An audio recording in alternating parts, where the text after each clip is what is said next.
Hi, my name is Charlie Hudson, and all my life I wanted shoes that were more like socks. And this is Reanderthal.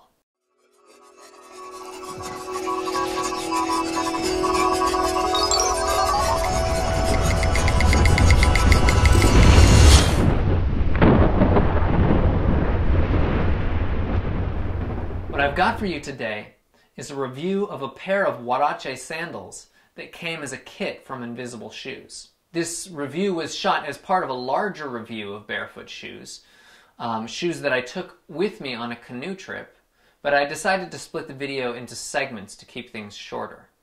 Check it out.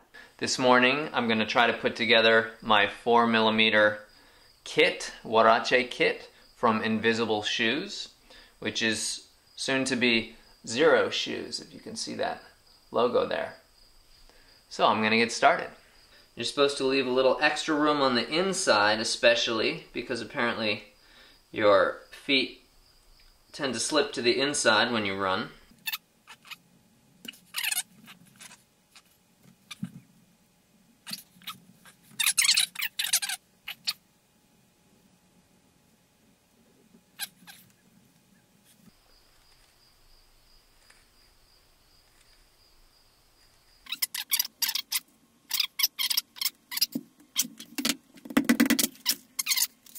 Boom.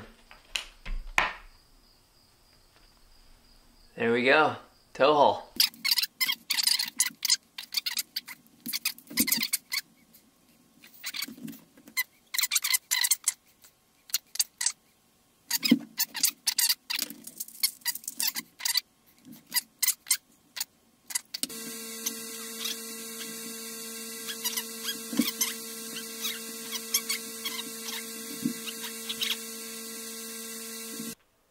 So, how did these DIY sandals hold up? Well, it turns out that they were not ideally suited for the niche that I had in mind for them. They don't really cut it as water shoes. And the reason is, as you're walking through the water with these, if you have a normal gait, as you go through the water, the toe gets pushed down. This leaves your actual toes exposed. And you know, this is the case where actually a little foot protection would do good when you're in moving water, you're in murky water, you can't see what's on the ground there. Maybe, you know, especially if you're in white water, you don't have time necessarily to really feel around and find out what's underneath your feet, as, you know, might be recommended. Some people might recommend. So you want a little protection, and I thought these would do great. But because of this thing they do with the toes, they're not ideal. I did find if you're careful, you can change your gait. You can move your foot forwards, the toe's going to bend back, and then you can sort of add another wave in there, and it'll, you know, put that toe back where it's supposed to go and protect your foot. But that's one more thing I don't want to be thinking about in whitewater. So what I ended up doing, I ended up wearing these Merrell trail gloves as my main water shoe. Still, there are a number of things that I do like about these sandals. They're super flexible. They're really small, so there's not a real question if you're packing for something. Should I take them? Should I not? What's the harm? I mean, they're not going to take up any space in your bag. Might as well. The kit is great in that you're getting a shoe that really fits your foot. The problem with the kit is that I don't have that much experience putting together shoes. If I had had more experience, I would have put the toe hole a little bit further towards the outside. And they actually recommend this in the instructions. And I tried to follow that advice, but this being my first time, what I thought was enough room turned out not to be.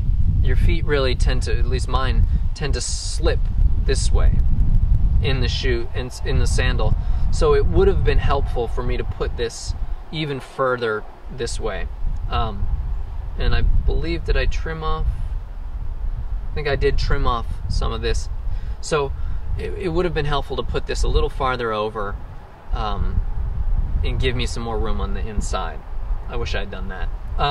And then as to the lacing, I've tried a few different ways of lacing them, and I'm using the sort of the slip-on version, which I've sort of futzed around with and tried to take up the extra slack with the extra string a few different ways. This is what it is now, not because I recommend it specifically, but just that was the last thing that I tried and it works okay.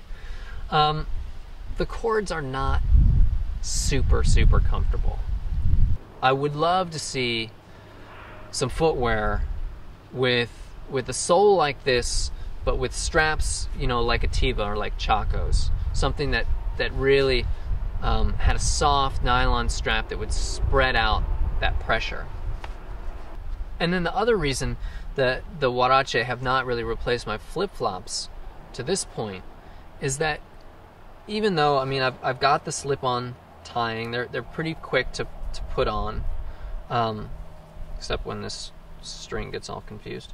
They're pretty quick to get put on, you know, but I can put on these flip-flops without even bending down. I can just stuff my feet into them and sort of work them in as I walk out of the house. So when I'm really in a hurry, you know, flip-flops or my Waldies, which were sort of the early version of Crocs, that's what I'm still wearing because they're just quicker, they're easier. Like 1 second quicker, 2 seconds quicker, but I don't know, I'm kind of lazy.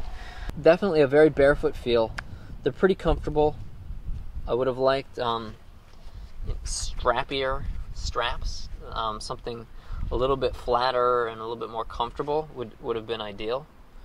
But overall, they're flexible, they're comfortable, they're light, they're packable.